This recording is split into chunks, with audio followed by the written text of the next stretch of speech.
So, if someone makes a joke about a tragedy, should they be canceled or should comedy have no limits? And while we at it, could you see in a marriage after being cheated on if the whole world knew about it? Could you? Could you stay in that marriage if you've been cheated on and the whole world knew about it? I want y'all to drop your answers in the comments because tonight conversation is about to get real. Talk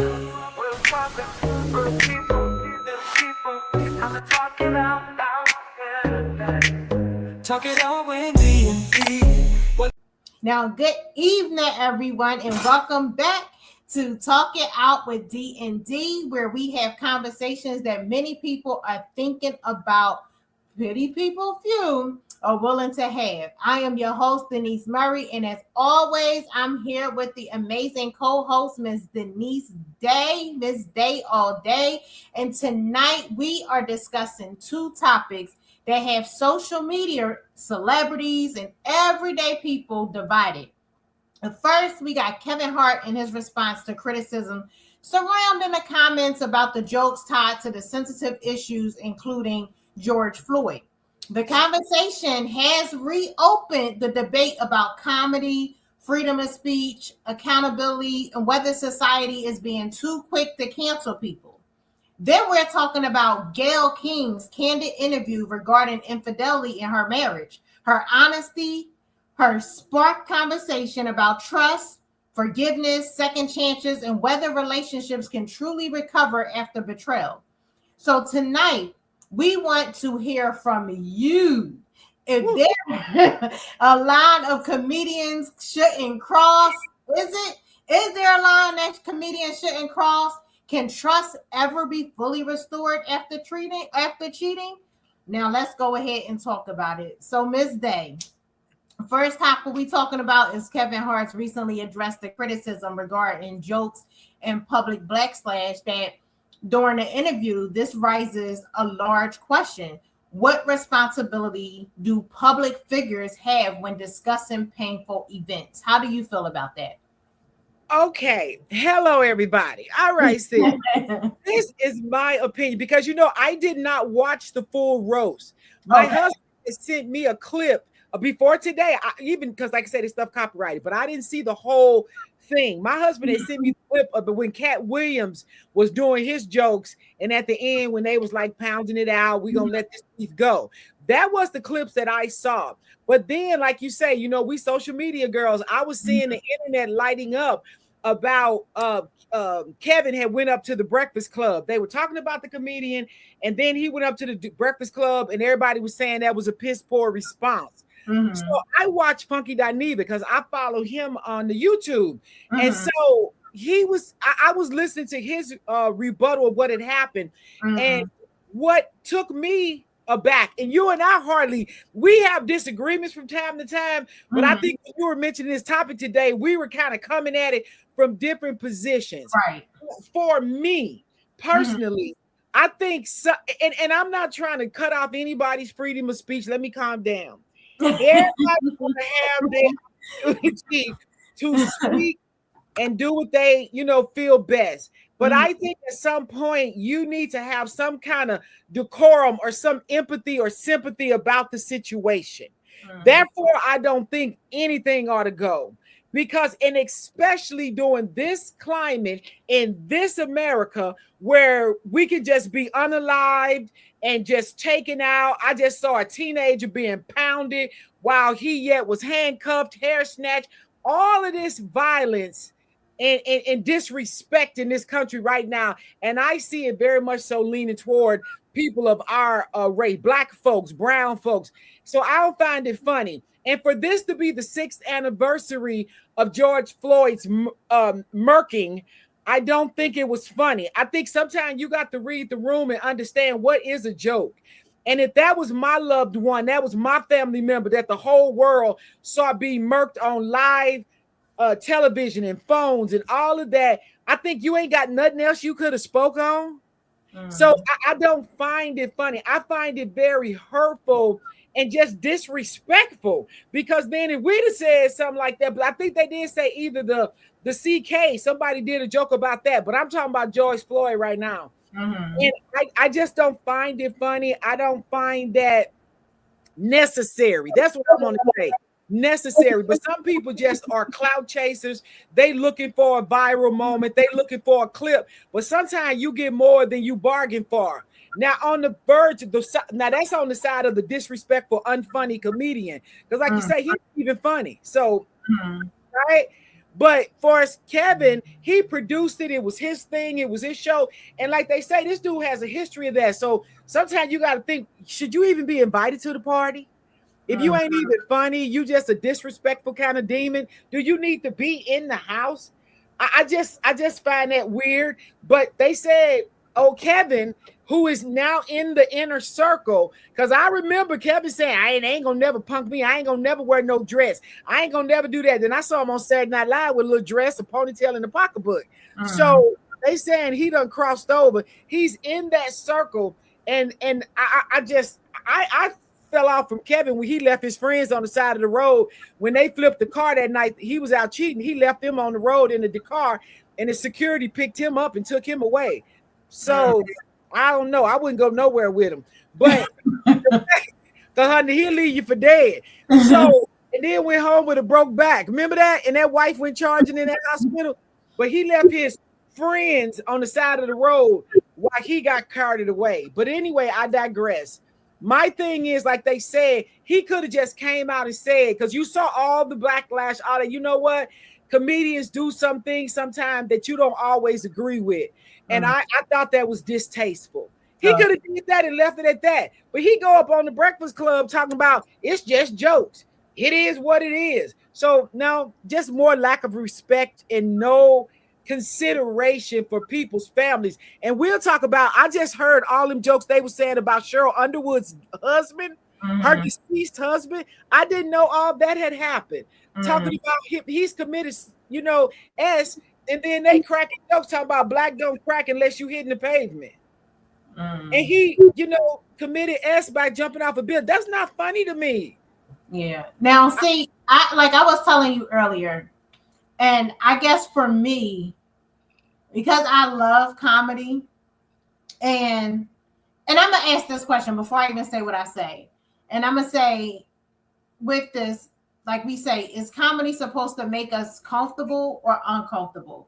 So the question is, what is the purpose of comedy? So the purpose of comedy is supposed to make you laugh, because what people go to comedy shows for, what people watch comedy for, is because you could be in a mood and you just want to have some fun, you want to laugh, you want to enjoy yourself. So that's what makes you excitable, what makes comedians and things that they are doing make you want to buy those tickets to go to those shows, because you want to laugh. When there's time, like you think about it, during the pandemic, what most of these comedians or these what you call these people, the internet people, the bloggers, the people who got all these comedy videos and all this kind of stuff that started out, some of them during the pandemic, and became, media fans and everything, and they just blew up during that time, because during that time everybody was home. What do they want to see? Comedy. Something funny. Laugh. And so when it comes to the purpose of comedy, it's supposed to make you laugh. Now, is comedy designed to challenge society? In some comedy, because like I hear a lot of comedians would say, is that is how they get their life and their things that they're going through across, is being on that stage.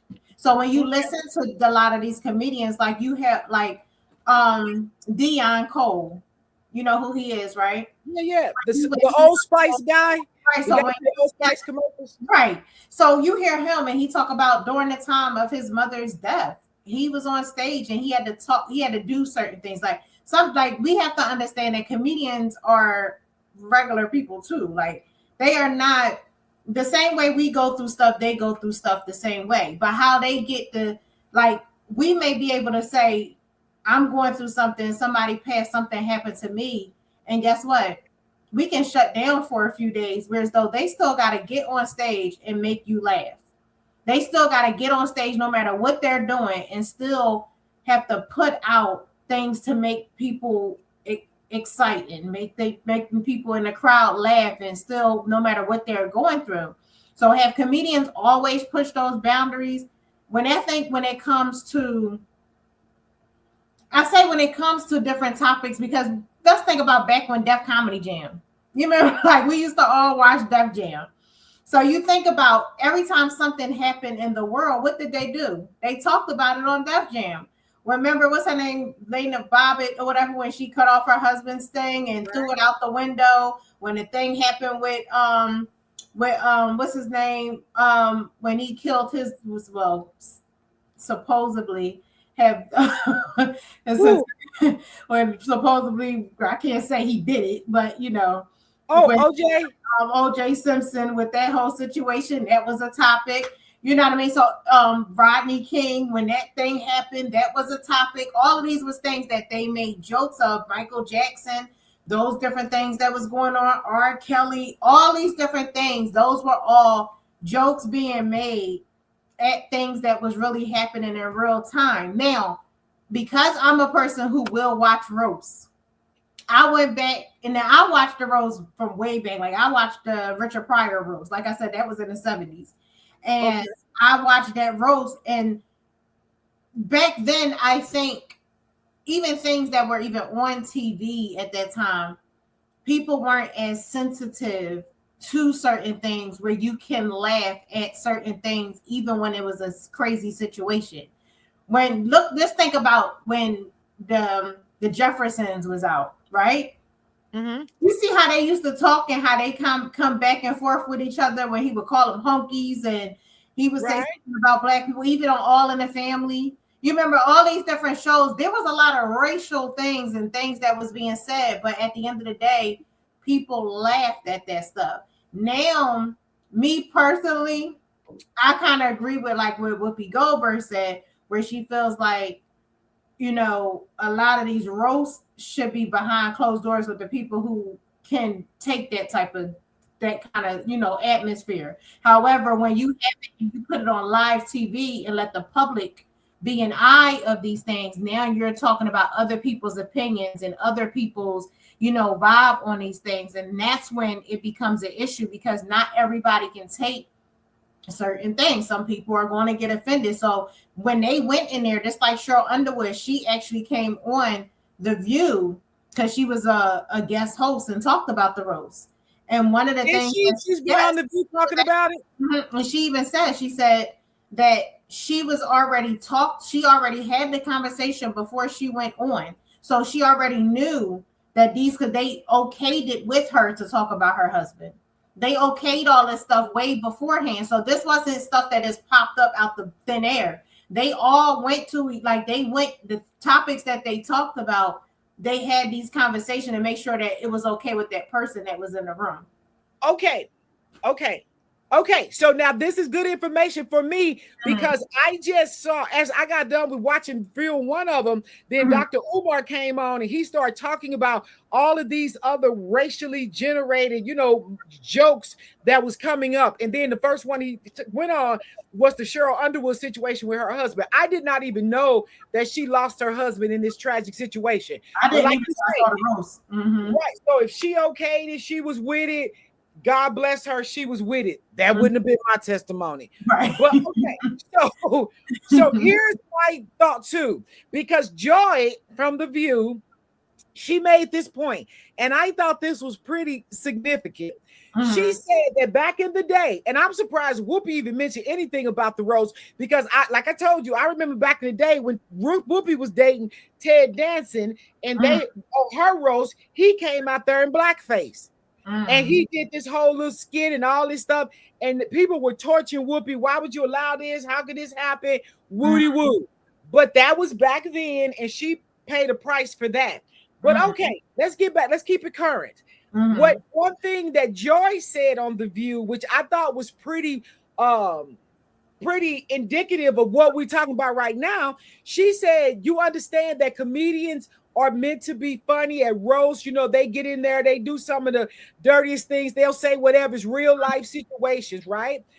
But the difference was back in the day, or even if you're doing a roast now, it's supposed to be about the person who's in the room. Correct. The roast is supposed to be about whomever, forgive me, that you're supposed to be talking about that's in the room. Yeah. You know what I mean? You don't go reaching back into situations and speaking on the dead and folks that's not even here to defend themselves, or for whatever reason, they not there. It's not their roast. Right. So that's what didn't make sense to her, and it don't make sense to me either. And like I say again, in this racial climate, in this divided, I almost said disgusting situation of something, and it is disgusting. The theft, the corruption, the money, the murder, everything going on in America, that you would reach back on that anniversary to pull this man and disrespect his family from the grave. To even do that, and that Cheryl Underwood would even agree that y'all gonna start cracking on my husband from the grave. That ain't gonna be funny to me. I'm not signing off on that. I don't know how big the check was that allowed that. Okay, some people do a lot of things for a lot of reasons, but you ain't gonna start cracking on King Day after he died. And then Kevin, what you want me to do? Jump up and do a such and such? Yeah, I'm gonna jump up on you. Say it, do it. We'll have a whole roast. You're gonna have a roast and some melee in here. I wouldn't agree to that. But that point, just to stay focused, Joy made a very good point to me. Roasts are supposed to be about the person who is in that chair. I'm supposed to I'll crack on you, your mama, everybody you dated, everything you stole, whatever you did. It's supposed to be about you. Right. We're not reaching back in the grave. And that's how it was, though, because even like I said, when I watched all the old roasts, like Shaq had his roast. He used to have the roast each year. Then, like I said, even Richard Pryor had the roast. So and everybody who talked, it was always on the person, the people that was in that on that stage that they were supposed to talk about. So you only talked about the people that was right there on that platform. So I didn't even realize that. I'm sorry, Alex said that. He said everybody on the roster is open to get it. Right. I thought it was the one person. I that's what I was thinking. Like if we doing a roast of me, even at my wedding, my thing at the wedding, it was a point came in the wedding where you could do a roast or a toast. You could do a toast or you could do a roast, right? And but that was toward me and Alex. You ain't just gonna pick a random out the group and just start going in on a random. I thought that was weird. But he said anybody that's on the roster can get it. Right. So I didn't know that's how it went. I didn't understand when they talked about Lamar Odom because he was in the audience. He wasn't on the panel. So that's why I was a little confused with that too, because my thing is it's supposed to be everybody on the panel. Now the audience could even get it. The audience members could get it. That's not, no, it was just supposed to be the people on the panel. So I never seen that happen before because, like I said, Lamar was in the audience. He wasn't on the panel. Now I didn't understand I didn't understand the whole Draymond Green being on there because he's not a comedian. I didn't understand what's her name? Draymond tell jokes. That's what I'm saying. I didn't understand him being up there because he's not a comedian. I didn't understand him being there. I didn't understand Lizzo being up there because she's not a comedian. I didn't understand what's her name? What's the girl?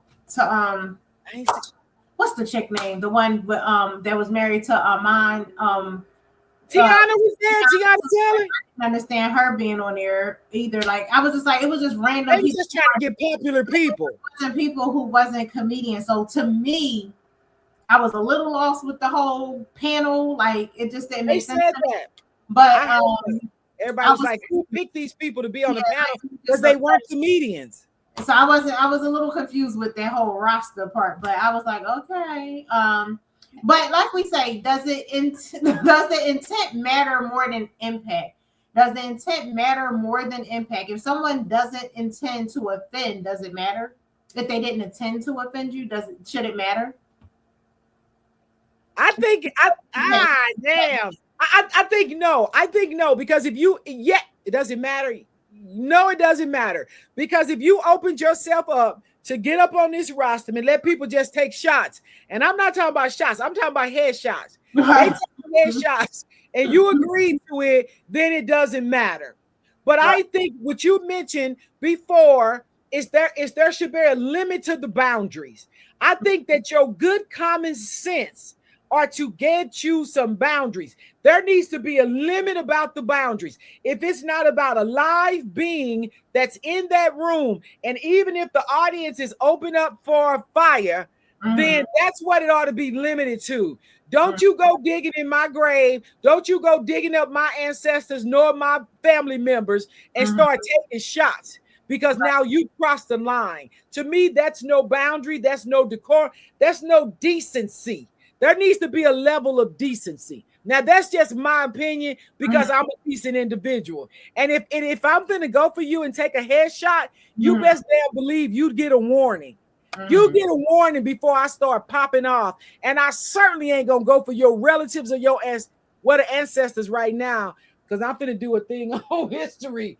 So all of our ancestors are open to what's going on, especially in this America.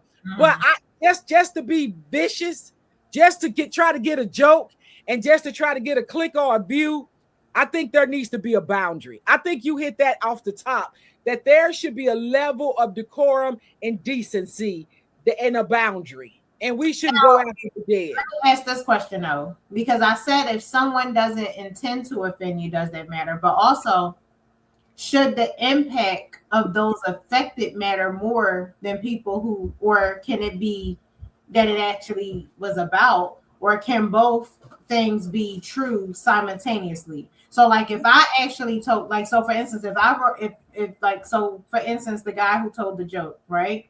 He told the joke and say he talked about Kevin Hart's mother, or he was talking about Kevin Hart, whatever the case is. If the person that's telling the joke, the person is there, and it's in reference to them, should it matter more for the person who it's actually about, in reference to a person like one of us who it didn't affect us in any kind of way? Should that even really matter, because it had no beings on any of us? It didn't have anything to do with us personally. It had no beings on us. So should we be that? Should it be on, or does it go together? You see what I'm saying? Like, should it just be on the person that it is about, or should it be, okay, just because I saw it and I felt uncomfortable, I should feel more, or should it be focused more on the person that is actually about? I think, like you say, can two things be true at the same time? I think I want to say yes, but then I want to say no, because to me, I think when people start pushing envelopes, that's what they call it. How far can we push the envelope? How far can we go? I think it is freaking offensive, because if you want to start doing some offensive shit and you want to put it out there like that, keep it to his family. Start talking about when he flipped that car and you ran off and left them two people on the side of the road. Deal with that shit. Why you gonna bring George Floyd family into it?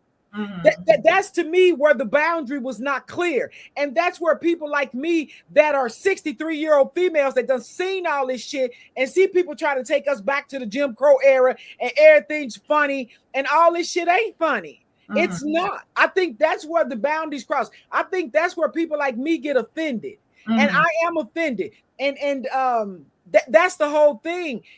And then people speaking out, that's letting you know the offense is you offended a group of people. It's not funny. And so, but if it just would have been on him, his family, when he was cheating, the friends who you left for dead, just keep it on him. Don't bring other people's pain into your comedy, because let's start digging up his family tree. Who's in his family got some drama and some history, and let's just start cracking jokes. To me, that's not cool, because they didn't sign up for that. The Floyd family, they still trying to heal. Right. They still missing their loved one. And you want to bring up on a roast on a stage that ain't not now one of his family members. None of them are in this shit. And you want to start cracking jokes, and your ass is not funny. Right. So let's dig up his history, and let's just start putting some jokes out there. Let's grab up his grandparents. How did they die? Who did what to who? And to me, that's just opening a floodgate. I'm getting off the question, but the fact to me is that just open dialogue to disrespect is not okay. Because if you let this slide, then I guarantee you the next one gonna be the same shit. Now, And then it just blows. Now, back to what you just said. You said it will open up the gates for something else. Now, because we're in this whole cancel culture thing.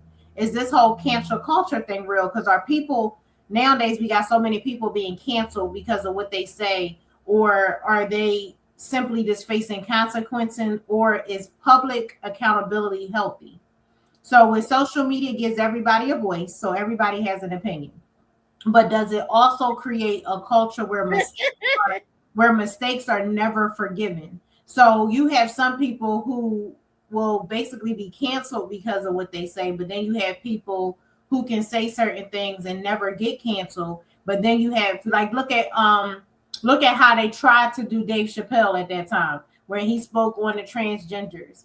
And then they wanted to cancel him. Oh, they need to get rid of, but they couldn't do it because there was so many people. Like, he's not, it was a joke and he's telling a joke. You see what I'm saying? So it's like, okay, so should he be canceled? Just like with this guy here, they like, oh, this is just how he is. So like, where do we, how can I put it? How do we say, like, can you just say, like, okay, is we're in the world of this whole, we got to cancel somebody, or is it that you can just say, look, just be accountable for what you did? Yes, I think, and then once again, I think two things can be true. But for me, I think, girl, you see, I had to put some gloss on. I think for me that the bottom line is, and I applaud Dave Chappelle because he's one that, he's like, if I'm speaking on what I'm feeling about how I feel, and even like you say, giving up the money, all that, Dave came back. But he's got a grasp of reality and what's going on. I've never seen him just be harsh and try to just belittle and downplay people. But we all got opinions. I'll speak to that transgender situation in a second. But for me, I think that we need to be able to speak what we're feeling without it being just a negative, just a divisive situation. That's what I'm thinking. But when I see somebody that's speaking what they truly feel without being vicious or malicious, to me, that's the difference. And if you are a comedian, if you are a politician, whatever you are, you got enough common sense that you know what you're saying. And if you don't have an idea of what's coming out of your mouth, I want to give you some advice. Go to a prayer closet, go to an altar, go to the beach and ask the Lord to help you to discern what is kind and what is cruel. Because that's what I think. And as far as cancel culture go, we need to start canceling people about our dollars. Not just based on how you feel about them, but if you're not supporting them, stop spending money with them. And then that's where it changes. Because yes, your opinion don't mean squat. But if you stop paying to go see people and support people and do this, that's when they gonna get wise. They gonna play dumb until the money starts getting dry. To me, that's what it is. You ain't got to believe in me politically. We ain't got to be on the same side. And if remember we just were talking to this with Queen Jody, that you don't have to be red or blue. All of this shit is green, okay? And we spending $1 trillion a day. Whoever that unfunny comedian is, he shouldn't see none of us in his shows if we are offended. But if we okay with it, then keep on going. If we not, you'll never see me sitting in a seat paying to see your ass. That's not what's gonna happen. But okay, even with when James Chappelle was speaking on the transgender situation, and I will speak on this on Real Talk with Mrs. Day all day, okay?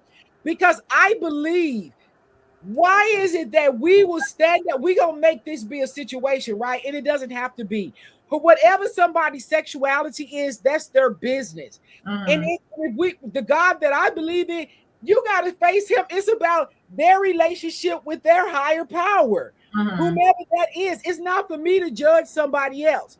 But when it comes to the transgender situation, if I have paid and raised my child all of their life to be in a competitive sport, my child should not be in a swimming pool competing against another gentleman.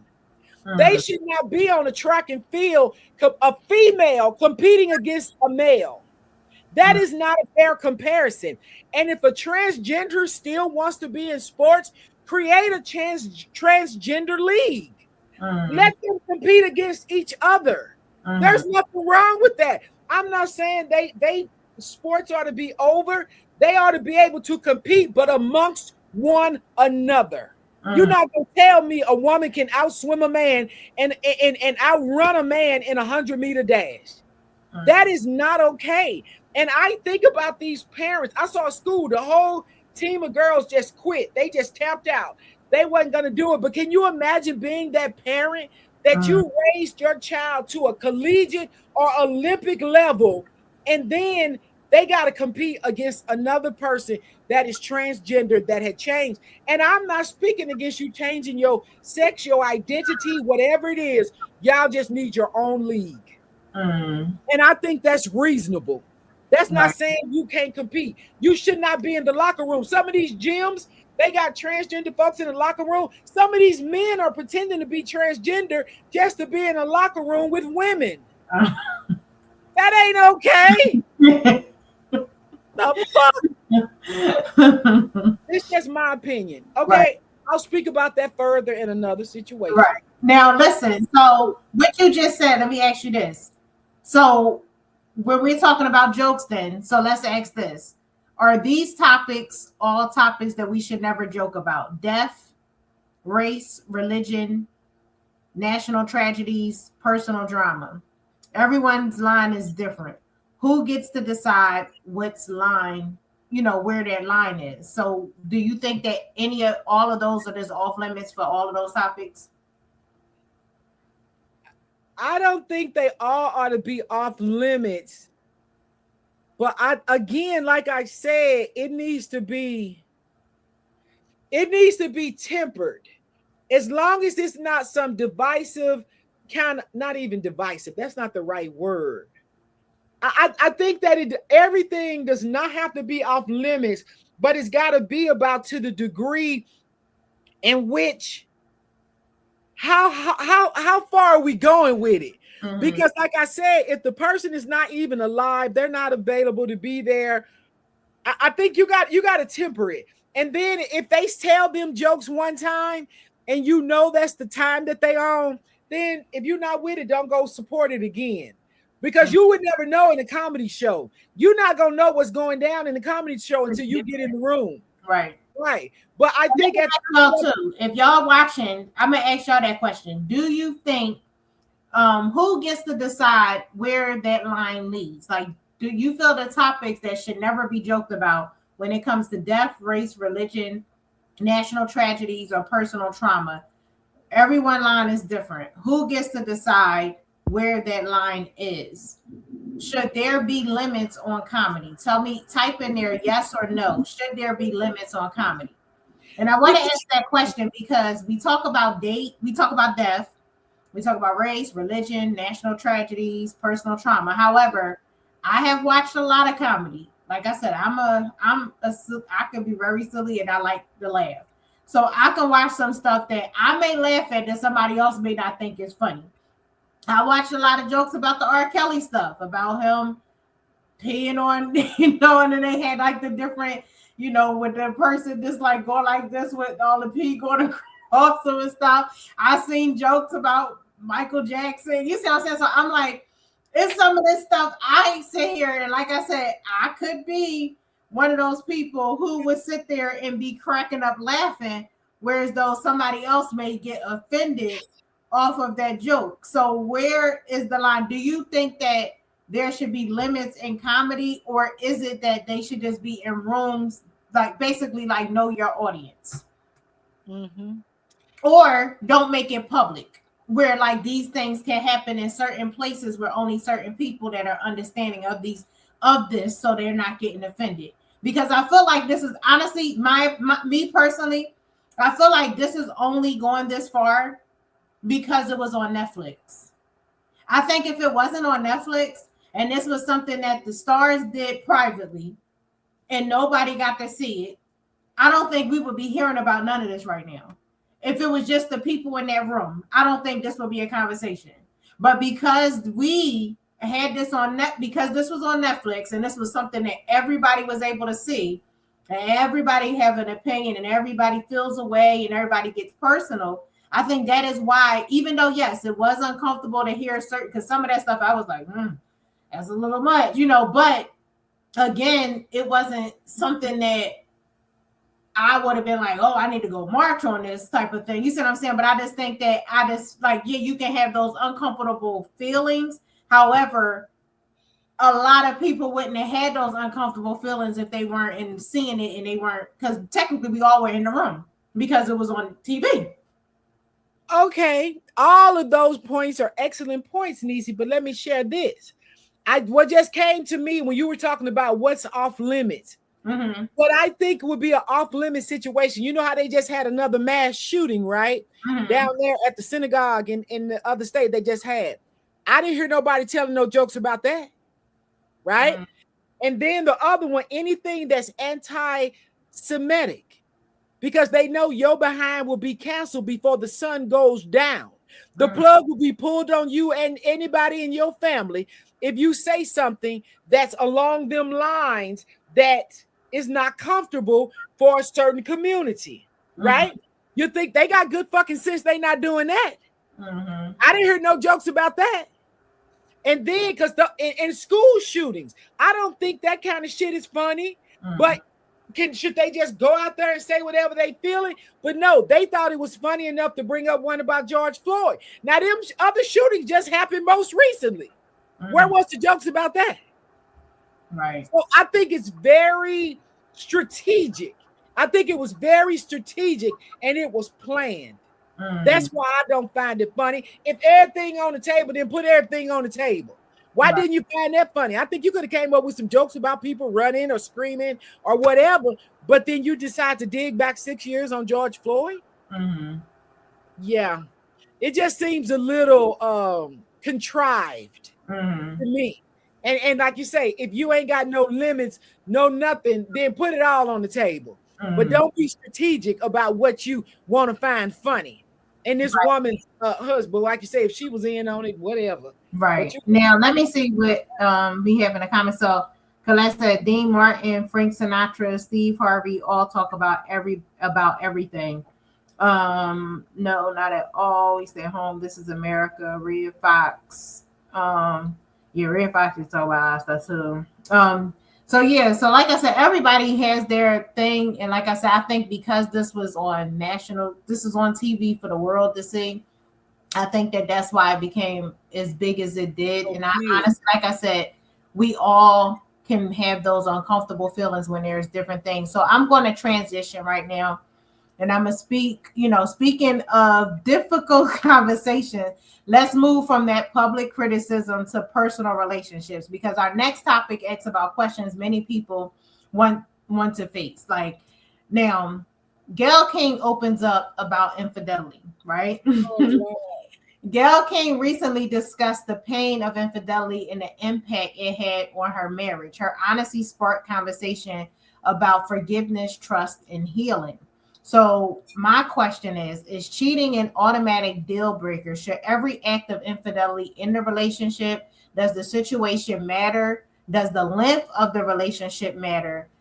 Now, some people leave immediately, others choose to stay and rebuild. Neither path is easy. So what do you think about it? If cheating an automatic deal breaker when it comes to a relationship, do you think? Whoo, Jesus. Okay, let's get into it. Hallelujah. And see, okay, for our audience and for the news, y'all know I'm old school, okay?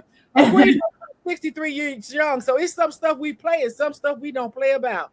And for me, this is my opinion. I don't play that cheating business because I have never been a cheater. And I prayed as I was growing up that I was not with a cheater. But what I came to find out was that sometimes what you speak, what you language out of your mouth, you can bring into your situation. Because I used to always think, Lord, I don't know how this relationship is going to end because I know I'm not a cheater. So I don't know what they're going to do to make it end. So that's me speaking negativity over the relationship. Let's Right. just say I learned that, right? But what I would not do and what I will not do is allow anybody to disrespect me to a level of cheating. And I'm not, like I say, I'm talking about me now. And so when if even if when a cheating, but I had a relapse at one time. I'm gonna tell y'all about that too.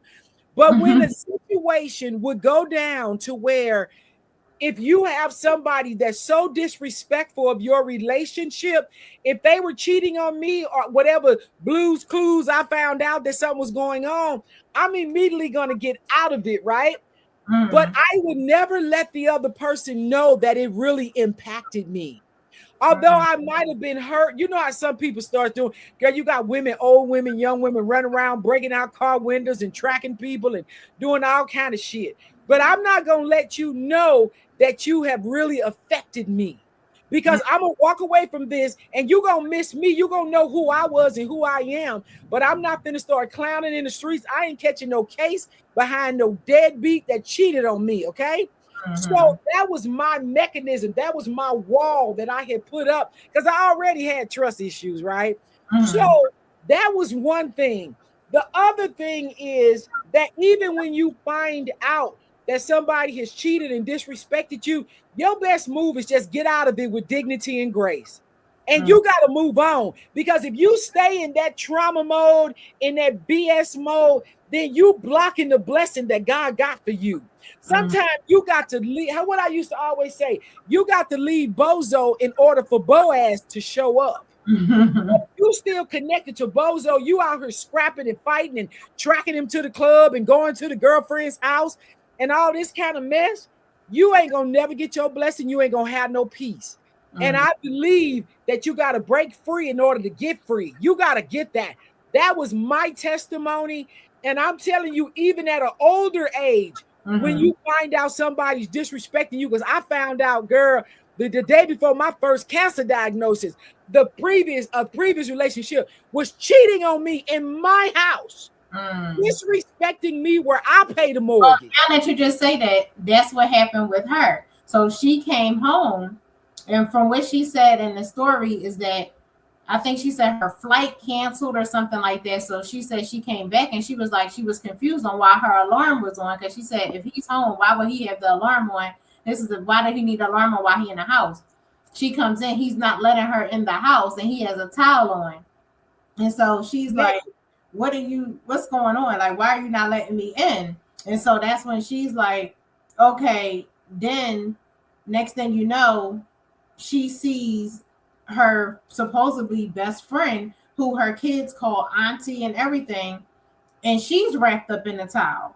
And then he's basically like on her side, like telling her when she says she's going to call her husband, and she's like, but you're supposed to be my friend. And then he's like, don't call her husband because they have a good marriage and I don't want them messing up their marriage. And she's like, and then I'm going to take her so she can get to her husband. And he left her to go and get her where she to the train station. And so that's why I'm like, okay. So she said she then calls her friend Oprah, and Oprah was like, hold on.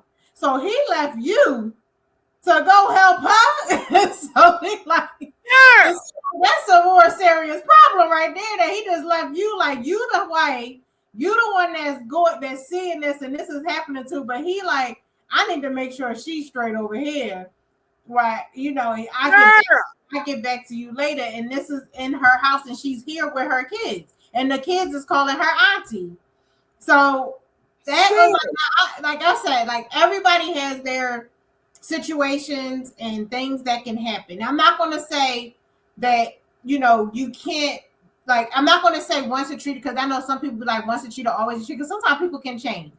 And so sometimes you can be in a situation where a person can be a one way, and then next thing you know, they do a 360. And then some people can like do a 360 and not be who they used to be. Because you figure when we are young, And I know I was that. Like, I was not, just talking to different people, doing whatever you want to do.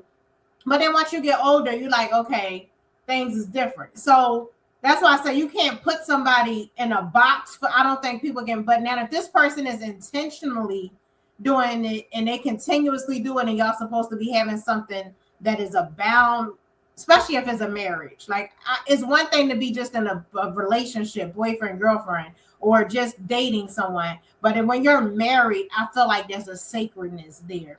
And I feel like in a marriage, I don't think that, I don't know, because I know some people who actually been in marriages and they came out of the marriages due to that, and then they got back and then everything was good. But then I also know people who got in marriages, got back with the person, and then they can't leave each other's sight because they still what the person going to do. So they're around 24/7, or even they playing private detective on the person, monitoring their phone, monitoring everything. I just think that's and it takes me back to the movie. What's that movie with Tyler Perry? Why Did I Get Married? And you remember she was like, I can tell. Remember Tasha? Oh, his heartbeat, this and that and the other. It takes him this many minutes, and if his thing, I was like, that's just a lot of work for me. I'm not doing. That is a whole lot of work to be sitting there monitoring the heart rate, monitoring how long it takes to get from one place to the next, monitoring their mileage in the car, how much gas is taking. Like, that is a lot. Like, I don't have that much time to be sitting here. That's like having another job. Okay, hold up. Okay, let me clarify something. Because, like you say, even when that was happening to me when I was married, and when I found out that this, to me, and it wasn't even an in-person cheating, right? It was the online shit, doing inappropriate shit online that I walked in on. Because I'm not judging no woman. The way that your mental work, when I was hearing what Gayle was saying, she's like, she was shook in the way she was saying to the woman, right? Because you be just mortified, you be shook. Because when I walked in on the shit that I'm seeing, I'm like, this can't be real. I walked out the room. But then before I got to the steps, I'm like, what the fuck? This is my house. Right. This is crazy. So I went back to deal with it. But I'm not judging how anybody dealt with it. When I made the decision to get out of that marriage, I said, no, I'm not going to live like this. I am not happy. This is not what's going on. And I don't do this, right? Then even after I got divorced, it had to be the devil, because it sure wasn't the Lord that came, because the Lord was one telling me enough was enough. I was considering getting back with this individual because sometimes, and that's what Gayle did. So, and I didn't, praise God, I didn't have no kids with him, but that's what the emotion does when you want to just be with what you're familiar with. And you thinking, maybe I'll go back. Maybe it'll change. Maybe.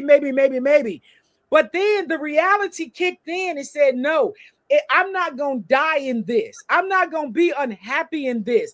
And when I cut them ties, that's when I got my peace. That's when my king came. That's when I became Mrs. Day all day. You see, I even changed my jewelry today, girl. I was going to wear this, right? We're going to talk about Miss Day all day. See, that's when the beauty came, when God blessed me with a real husband, that I'm leading a soft life in my senior years. I tell you, God is good. He cooking dinner right now. But God is good, but we got to know where we are and what we're able to deal with. But that second chance can mess you up because we be looking to have forgiveness. So hold on, stop right there. You said that second chance. So you're saying that if trust, so can trust ever fully be restored? Once the trust is broken, you don't think it can ever be the same? In my situation, it did not, because I had an arrogant, disrespectful dude that was pretending to be something else. So I always knew I couldn't tell what face it was. So if I got a two-faced demon living in my house that I'm carrying the load, how can I trust this? Now, if y'all on here watching, I'm gonna ask y'all 3 questions, and I want y'all to respond to this because I want to ask everybody's opinion. Once trust is broken, can it ever be the same? The other one is, can forgiveness happen without forgetting? The other thing is, how long should rebuilding trust take? Because there are many relationships that actually survive infidelity, but surviving and thriving are not necessarily the same. Now, just like how we talked about that whole, like you brought up this situation, like with Kevin Hart. Remember, he was in a cheating situation, but he's still with his wife, and we don't really know what the deal is and all that kind of stuff. Because in the end of the day, what goes on in people's household, to me personally, I feel like what goes on in people's house is their business. Like, of course, we hear and see a lot of this stuff because of the world and how social media is and all that kind of stuff. But for me, I don't prey on bad things happening in people's relationships. I care really not to really be monitoring. Like, I'm not one of the people who would break my neck to click to see what's going on somebody's drama, because I just don't have time for that. But like, we having this topic because these conversations, because these were two major things that have been really lighting up right now on everybody's mind right now. So that's why we're having these topics. So I want y'all to say in a comment, when what you say, I was married twice and I know the game. All money is not good money. That's what it is. That's so true. Everyone can be over there because they got business. What she just said about all money and good money. Now, there are a lot of people who stay in these relationships because of money. And I think a lot of, I don't know if anybody watched Dr. Umar, but when he made a conversation, and it actually was off of what you call us, like they did like a test or something like that had happened with these white women, and it got leaked for some kind of way, where they was talking about how they basically can trap and get these black men from black girls, and how to go about it, and how they can keep them from keeping like, even going back to a black woman, and the things that they would allow them to do. Now, like he said, with a lot of times, he also was saying some of them be trained, they're in it, but they don't really care. They like, he can cheat on you, he can do this, he can do that, but at the end of the day, you're in it. Like he said, the woman told the other girl, she said, you're not the prize, he is. Oh shit. But that's so true. That's so true. If he cheats, he's going to cheat. He's a man. She was like, he's going to have things happen. You got to deal with it. Don't turn into one of them talking about us. But see, oh my God, you're supposed to deal with it, and that's because the end game is making sure that you are getting the money. The money is securing your spot. So that's why when they get married, a lot of them are getting married to these type of women who, at the end of the day, they go and have these kids with, and that's when they start complaining about the finances, because now they have these alimony checks, they have these child support checks, they have half of everything that they got. And so for me, now I'm a type like this. I feel like, and I'm not trying to throw shade on anybody or whatever. Everybody this is my opinion. I feel as though whatever you come in with, you should leave with. I feel like if I work hard for what I have, you ain't taking what I got, what I work hard for. And I feel it should be vice versa. Now, I can see if we building something together and then we have to split something. But if I work my butt off up day and night doing what I have to do, I don't feel like I need to be giving you half of nothing. And that's what I seen that happen with Monique when she had to end up giving her husband all that money. The same thing happened with Mary J. Blige. The same thing with Halle Berry. Like, these is women who busting it out, working, making their money, and now they're paying their husbands because of the fact that they were making more money than their husband. Even what's that good lady name? How you doing? What's her name? Wendy Williams. Same thing with her. So like these type of situations, what she said? She said, yes, perpetrating a fraud. But like I said, these people, I feel like a lot of times, some people get into situations for love, and some people get into situations for opportunity. And a lot of times you can tell if a person is in a relationship for opportunity or love. And you can tell by how they do certain things. Like, I feel like, I'm going to give you an example. If let's just say I'm married, right? And I have a successful business in my marriage. Now I had this before I got married. Now I get married, so of course you getting the benefits and reaping the things from what we got because we are together. So of course I'm going to include you in what I got going on because we're here together. Mm-hmm. Now, let's just say you're the type of person, I'm doing something that I shouldn't do. I'm being like, let's just say I'm not doing what I should do when it comes to my finances, and you know that as my as my partner, you know, hey, you should, even though you may not have as much as I do, but you kind of have some common sense to know, hey, you shouldn't do this. We should do this. I feel like that person, if you truly love me and care about me, you should also be telling me when I'm doing something that I shouldn't have no business doing, especially if it's going to affect the finances too. Mm-hmm. And I see a lot of times where you'll see some celebrities, like we see what's going on with Mayweather, where they're saying, oh, he had all this. Like when you're dealing with certain people in your circle, the people who really truly love you are going to tell you the truth. They're going to say, they're hey, not afraid. If they're not afraid. But see, sometimes people get so blinded off of what you're doing for them that they're not caring about how. And I feel like I would rather you stop messing with me off of me telling you the truth, opposed to me just sticking around, just like what they was doing with R. Kelly. Like, people need to tell you the truth. I feel like people need to be honest. If they love you and care about you, sometimes a person, like one thing I always say, a person, if I'm coming real with you and I'm honest to you, and I'm somebody, and you're somebody who I say I care about, you somebody I love, even if we have a disagreement, we can get past that and we can still move on. So if we have to fall off because of whatever disagreement we have, that means we were never really, you never really loved me or care for me anyway. So therefore, it need to be a cleaned off relationship, and I need to step away from you because you never loved or cared for me. Because you should be able to come to me and tell me when I'm wrong without me saying I'm never gonna mess with you ever again, and you telling me something that I really should hear. So if it cuts us off, then we don't need to be together anyway, whether we're family, friends, or whoever. Bye-bye. That's how I feel, because I feel like there's too many people out here that have people in their circles that are afraid to tell them the truth. And that's a problem. Sis, you are saying so much. We need this plastic plate right now. Right. Because, girl, I'm telling you, and you know, I've said this before, and I'm talking about young people as well as senior folks, because I'm a 2-time divorcee. When I got my king came, the third marriage, I was at 55 years young. Yes, we 8 years in now, we 63.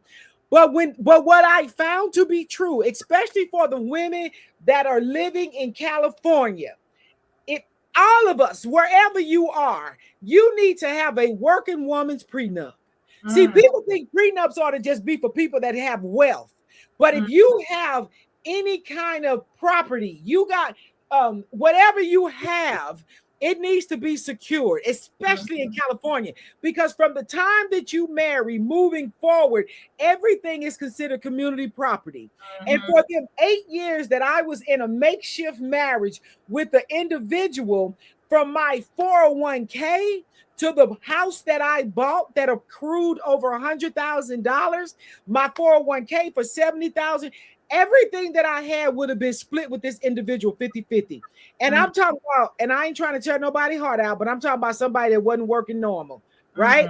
So the pressure on me, I'm providing, I'm the provider, but that state saying everything I got gonna be split with this individual who decided to be disrespectful, and I'm gonna leave it right there.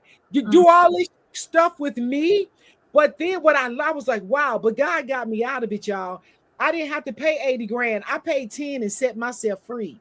But that's why you got to be prepared and know what you're dealing with. And if everything's okay, everything gonna be okay. But don't get yourself raked over the coals. And then, like I said, I don't know if I was just having some kind of flashback. At one point, I'm gonna just tell the truth. I was a functional budhead at one point. Maybe I was high. I don't know what I was thinking about trying to go backwards. And then the Lord had to show me, if you can't get free, I can't bless you. because I had created that whole scenario. So just know that. And I'm not talking about everybody's situation. Some Right. people got kids. Some people are not the breadwinner in their household. I was the breadwinner in my household, so I could make different decisions from Right. maybe a wife that got kids. You Right. know what I'm saying? But That's so another thing too.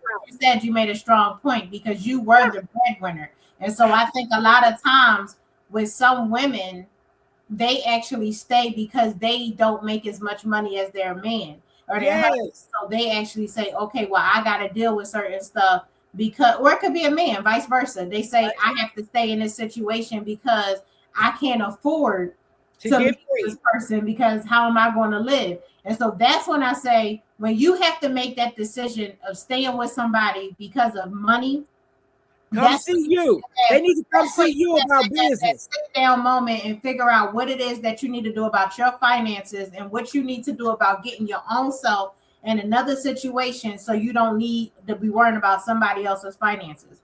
I even had this conversation, like even with my child. Like, I don't want you getting a place and having to have a roommate. Because my thing is, if that roommate, well, I don't give a crap how many friends you are, y'all can be the bestest of bestest. But at the end of the day, if that person can't pay the rent, now that's on you, and you got to still be responsible. Yes, So you always want to know that you, it's nice to have, it's always good to have somebody that can help out, but it's always good for you to be with somebody that can do something too. And yes. I'm gonna put this on everybody right now.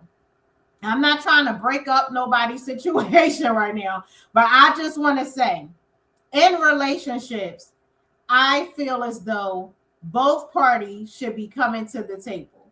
I don't care. I'm Yes. not saying that your husband, like if you're a husband and wife, and something, let's just say the husband is taking care of the mortgage, and let's just say your wife is taking care of the utilities.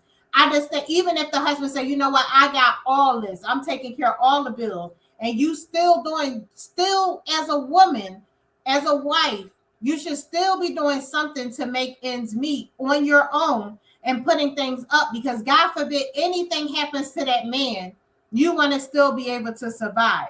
You Yes. still want to know how to take care of the bills. You still want to be able to say, I got you. If he break his leg and can't work no more, what are you going to do? Yes. Besides, like, looking cute and collecting all the time is not going to pay the bills. So you need to Oh still be God. sitting there doing something to be able to, like I said, it can be where it's like those type of situations. However, you still need to have somebody who is going to help you out. You want somebody in your life that's going to not only talk about finances, but y'all also need to talk about your faith. You need to talk about Building. love. You need to be talking about even security for the future.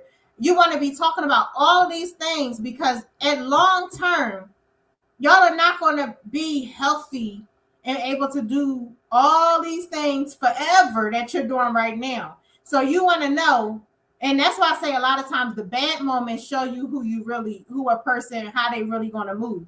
Because let's just say I got sick right now and I couldn't wash up and I couldn't do anything for myself. Is the person that I'm with going to go ahead and give me a shower and feed me and Come all out.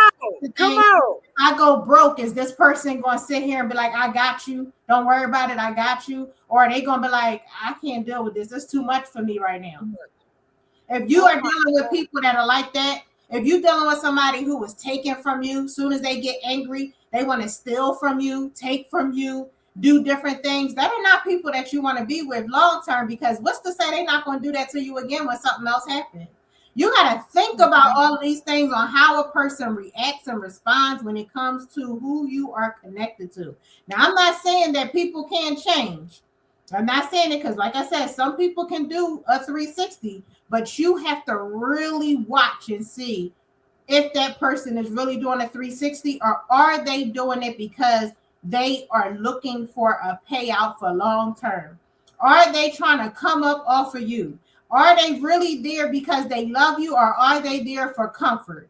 Are they is that a person who want to seclude you from everybody that you close to because they want you to stay away from everybody you love so you can only focus on them because they don't want nobody telling you the truth about what they really doing in their life? Think about all Listen. these things when y'all sticking with these people, because sometimes running that circle might have you going in another circle. You know, you watch the cartoons and it can go like this, but then it can also go like this. So you gotta understand like what you're going through, and that's why like Chris said, she said that's why I love being by myself. And like I said, you can be by yourself.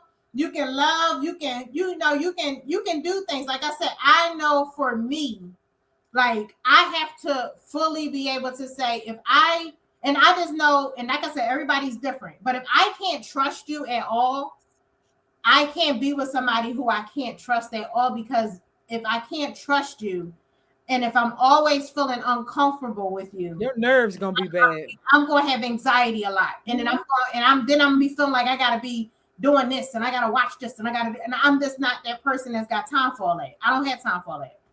And then I'm not going to jail. I'm not going to be on first 48 over no craziness because you can't do what you need to do. And now you're my husband, not my boyfriend. And so I don't want y'all to be seeing me going live from a jail cell because somebody. And I'm like, Miss Diana, we still coming on here live from the jail cell. No way, and this is what's happening. This is real, and it's real, and that's like what Whoopi said. I be seeing it on YouTube every day.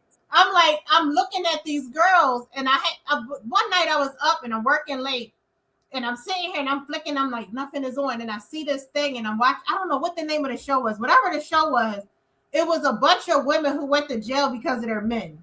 I don't know what the name of the thing was, but it was like all these women was going to jail off of what they was going, and I was just like, what in the world? I was like, how? I never seen women this insecure. I was like, is women this insecure and can't get nobody and feel like they have that much low self-esteem for themselves that they will really accept some of this stuff that is going on? And I'm like, to accept somebody, and I think sometimes people play on your insecurities.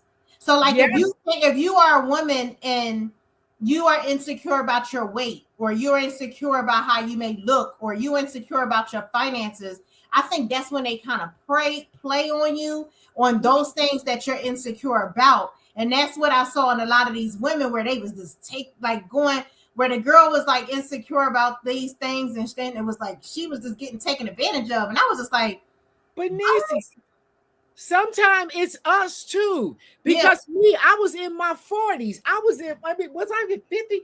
I was in my late 40s, and I still had that spirit of insecurity on me, because as I was getting older and I'm taking care of my mom, my sister living with me, my auntie, I'm thinking I won't ever find this love. So I'm putting this crap together now. See, that's the worst thing you could do, is put some shit together. Just pray about it. Ask God. They say the man that findeth the wife findeth the good thing. But I was pressuring, I was putting it together. But my point is, when you said that earlier, do not ever invite somebody to your table with an empty plate. They ain't got nothing but some silverware, and they gonna roll up on your table and start eating off your plate. Right. And I set that in motion. I created that. So let's not do that, ladies, because you are worthy. You are worth so much. Just allow yourself. And like whoever put that comment, I'm cool with myself. I never say by myself, with yourself, because you are somebody, you're worthy. If you just enjoy your peace, everybody don't want to be in a relationship, and everybody don't want to be married. But if you desire marriage, allow God to give you the desire of your heart. And you will end up with a two-faced demon that ain't got nothing but a knife and a fork. And they gonna eat up everything you got and then still try to disrespect you. That's what can happen when it's not a thing that was set in motion by a divine spirit. Exactly. That's my opinion. And I feel like that's the facts. That's the truth. You just said is in bold, because I watched some young women who I've even seen where they allowing a man to knock their head in the walls. And I'm just like, and then want to still be with these people. And I'm just like, I just can't see me staying in situations like that. However, these women, they will have kids with these people, and then they will feel like, okay, I can't get nobody else. So then they feel like they stuck and trapped into being with somebody that's knocking their head between the walls. And it's just like, no, you can do better. You have to love yourself. And that's why I tell everybody, I don't care. Like, we talking about all this on this show right now. And I'm going to just say this for everybody right now. Whoever is watching this, I want each one of y'all. I want y'all to find a sticky pad like this. I'll post it. And I want each one of y'all to say something good about yourself. And write it on this pad. Take one off, get another one. Put it on your mirror in your bathroom.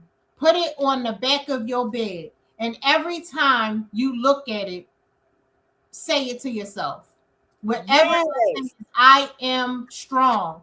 I am powerful. I can do it. I don't have to have anyone, but it is nice to want someone, but you don't need it. Yes. You love yourself. I look good.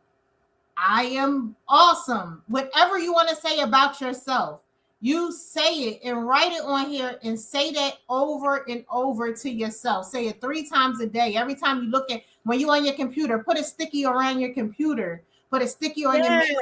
Put a sticky somewhere in your car. Just so that is one thing that's plugged in your mind. Because one thing I saw the other day, and they said it's real psychological. They was talking about Serena Williams. And she said to herself every day, all day, that I am going to have a good day. This is going to be a successful day. And she said that she say that so many times throughout the day. So even if it's something little, it's a good day for her because she's saying it so much. So that's to be so powerful because we allow so much negativity to come into our lives. We allow so many people to disrupt our lives. We allow so much a lot of times, and we have to understand that nobody can take control of your life but you. And that's facts. When one thing that Will Smith said, he said when he talked about his situation, and he said when he went on this whole thing, and one of the things he said that I really dug was, you can never make someone else happy. You have to be happy within yourself first. If you're not happy within yourself, you never are going to make anybody else happy because you're so busy focusing on the other person and not you. So if you're always unhappy with what you got going on, you can never fully be happy with anyone because you still are dealing with your demons of yourself. So when it says self, when we talk, I don't know if y'all watching us on the daily, but we had a whole live that we did a way back, and y'all can go onto our page, Talk It Out with D&D, and y'all can see when we talked about self-love. You have to love yourself.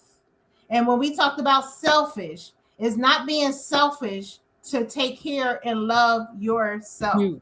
So why do people stay in these situations? We can never say if it's just love, if it's just family, if it's finances, if it's faith, if some people are just fearful for starting over. We can't judge that situation because every complexity of the situation is different. However, I just want you to truly love yourself and truly understand what it is that you want out of life. And I want that to be everybody's homework for tonight, is to really sit down and say, what do I want out of life? Is it really the person that you're with? Is this person really somebody that I should be with long term? Or is this somebody that I should be with temporary? Is this somebody who truly got my back? Or is this somebody who just going to be here sometimes? You see what I'm saying? Like, these are serious things. They are. And Nisi, let me say one more thing, because I said earlier that, I wouldn't just let myself go down. I wouldn't do anything that wasn't going to support where I'm going and where I'm at. But at this good old age of 63, honey, me and my husband, and I love it that we have good communication. So don't get me wrong. Don't think I'm over here jumping on my husband or I got to just be threatening him. But he knows that his wife, she's from the STL, and I laugh and joke, but I don't play. And we are both very chatty. He's Chatty Ken and I'm Chatty Kathy. But girl, when he was working at one time, when we first moved out here to Vegas, that all these women that worked at this hotel, they was just really all kiki,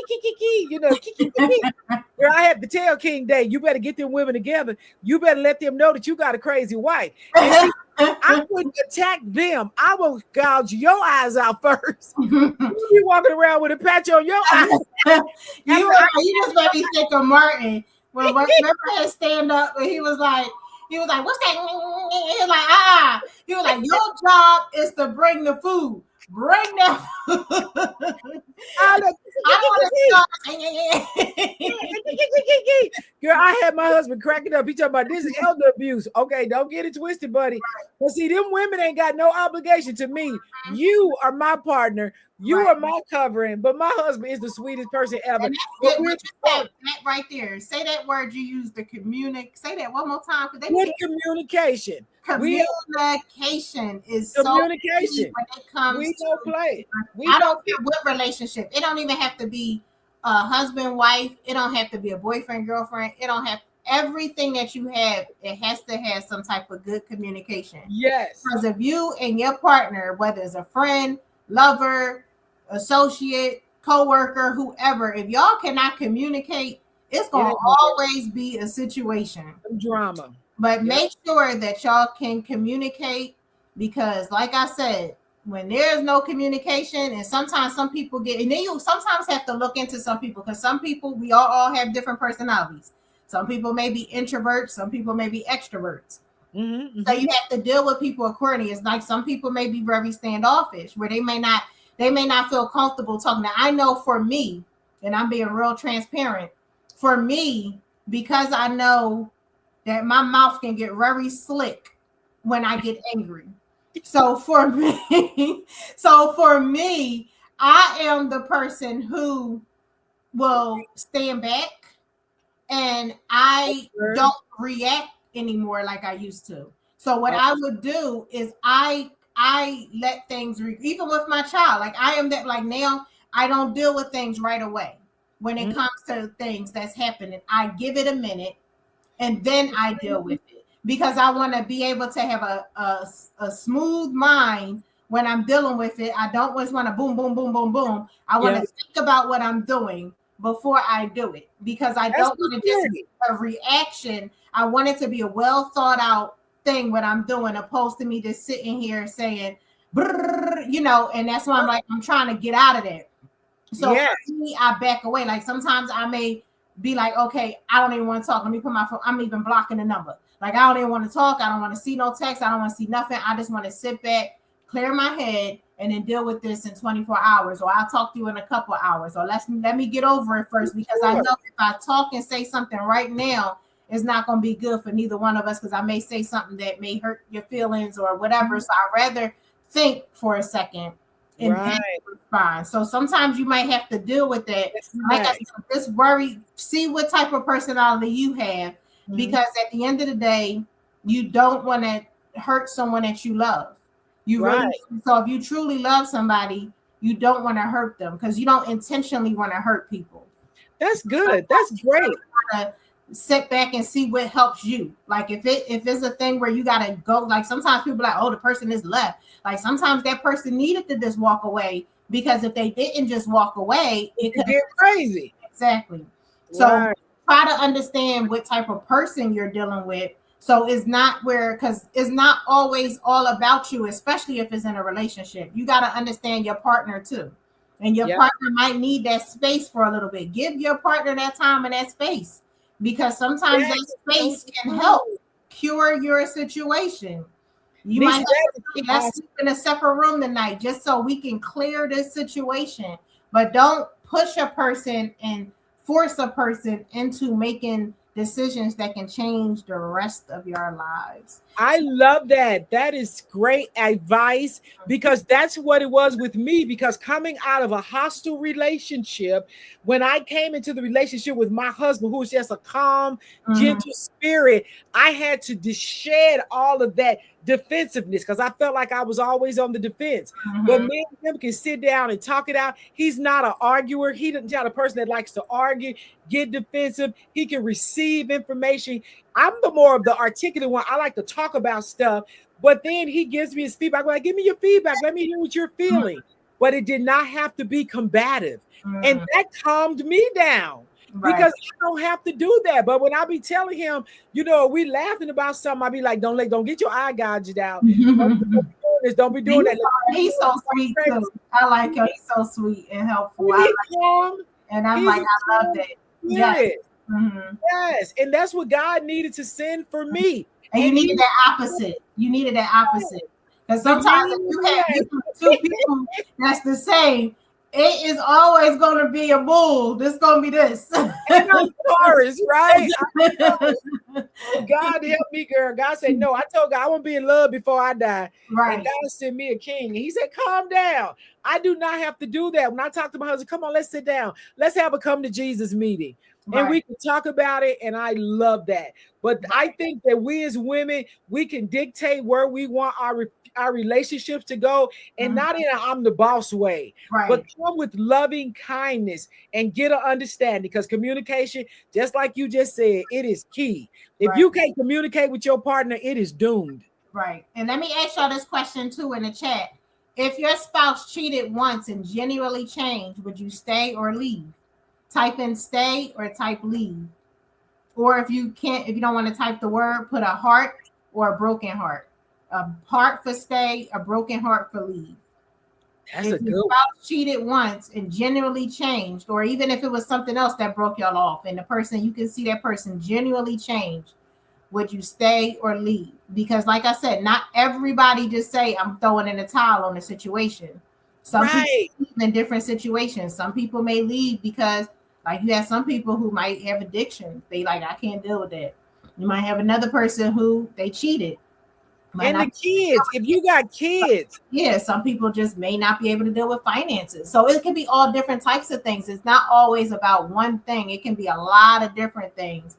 But it would be hard if you got children. If you got children.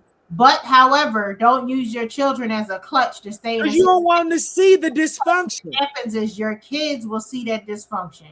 Yes, that's what I'm saying. Especially if it becomes a situation, because what people don't realize is kids see everything. And they remember. They watch and remember things from when they're young.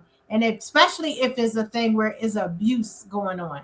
And when they see you're not happy, and when they see you're not happy, and they see you're sad and crying all the time, they end up with, like, if you got girls, they may end up in the same type of situation because they see you do it. If you got boys, they may be the person that do it to another woman. So if you really love your kids, you don't want to keep them in a toxic environment. Nisi, you are banging heads right now because, see, I'm a baby boomer. I'm a product of the 60s, right? And when I was growing up, that I saw a lot of abuse. My mom had a couple of abusive boyfriends, but my auntie was getting abused on a regular. And so when you're a child, I was 5 years old saying, when I grow up, ain't no man gonna hit me. That's why I have a no tolerance. You talking about a low. I got zero tolerance for abuse because I saw it growing up.